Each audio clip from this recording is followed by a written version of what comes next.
Sir ನಮಸ್ಕಾರ. ಇದು ನಾಕಾಸೆ ರಸ್ತೆ, ಹೆಚ್ಚು ಕಡಿಮೆ ಒಂದು 3/4 ಕಿಲೋಮೀಟ್ರ್ ಬರಬೇಕು. ಸೂಪರ್ ಇಂಥ ಜಾಗ ನೋಡಿ. ಈ ಥರ ಮಣ್ಣು ಸಾಯಿಲ್ ಬಂದು ಈ ಥರ ಪಕ್ಕದಲ್ಲಿ ಇದೆಲ್ಲ ರೆಡ್ ಸಾಯಿಲು. ಅದು ತೋಟದಲ್ಲಿ ಇದು ನಾಕಾಸೆ ರಸ್ತೆ, 30 ಅಡಿ ರೋಡು ನೋಡಿ. ಪಕ್ಕದಲ್ಲಿ ಒಂದು ಕಡೆ ಒಬ್ಬರು ಬೆಂಗಳೂರು ತಗೊಂಡು ಈ ಥರ ಮೆಸ್ ಹಾಕ್ಕೊಂಡು ಸೂಪರಾಗಿ ಮಾಡ್ಕೊಂಡಾರೆ. ಈ ಕಡೆ ನೀವು ಏನೂ ಹಾಕೋಂಗಿಲ್ಲ, ಮೆಸ್ಸಿಗಿಸು ಇವರೇ ರೆಡಿ ಮಾಡಿಬಿಟ್ಟಾರೆ. ಕಾಂಪೌಂಡ್ ಎಲ್ಲ ಹಾಕಿ 2 ಕಡೆ 3 ಕಡೆ ಮಾಡ್ಕೋಬೇಕು. ಇದೇ ಜಾಗ, ಸೂಪರ್ಗೆ ಜಾಗ ಮಾತ್ರ.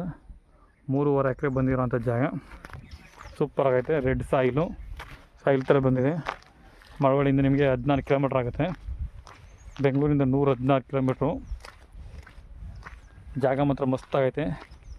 ಒಳ್ಳೆ ರೆಡ್ ಸಾಯಿಲು ಸೂಪರಾಗೈತೆ ಜಾಗ ನೋಡಿ. ಈ ಮನೆಯಿಂದ ಒಳ್ಳೆ ಕಾಂಪೌಂಡ್ ಇದೆಯಲ್ಲ, ಅಲ್ಲಿವರೆಗೆ ಬರುತ್ತೆ. ರೋಡ್ ಸ್ಪೇಸ್ ಹೆಚ್ಚು ಕಡಿಮೆ ಒಂದು 300-350 ಅಡಿ ಬರುತ್ತೆ. ಜಾಗ ಮಾತ್ರ ಅಲ್ಟಿಮೇಟ್ ಆಗೈತೆ ನೋಡಿ. ಇಲ್ಲಿವರೆಗೂ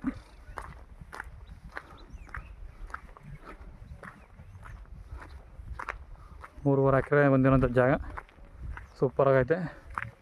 ಎಲ್ಲ ಬೆಂಗಳೂರು ಅಕ್ಕಪಕ್ಕ ಎಲ್ಲ ಬೆಂಗಳೂರು ಮನೆ ಮಾಡ್ಕೊಂಡವ್ರೆ, ವಾಸ ಇರ್ಬೋದು ನೋಡಿ. ಇಲ್ಲಿವರೆಗೂ ಬರುತ್ತೆ ರೋಡ್ ಪ್ಲೇಸು. ನಾಕಾಸೆ ರಸ್ತೆ ಇದೆ, ಅದ್ರಲ್ಲಿ ಮನೆ ಕಾಣಿಸ್ತಾ ಇಲ್ಲ, ಮನೆಯೂ ಸಹ ಸೇರುತ್ತೆ. ಶುಂಠಿಯವ್ರು ಹಾಕೊಂಡವ್ರೆ ಮನೆಗೆ.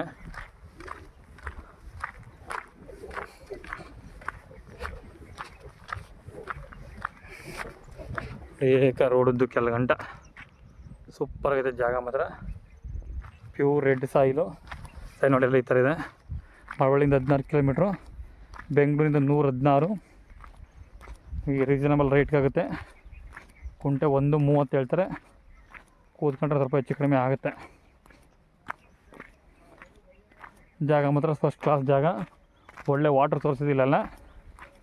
ಅಕ್ಕಪಕ್ಕದಲ್ಲ ಬೆಂಗಳೂರು ಎಲ್ಲ ಒಳ್ಳೊಳ್ಳೆ ತೋಟ ಮಾಡವ್ರೆ.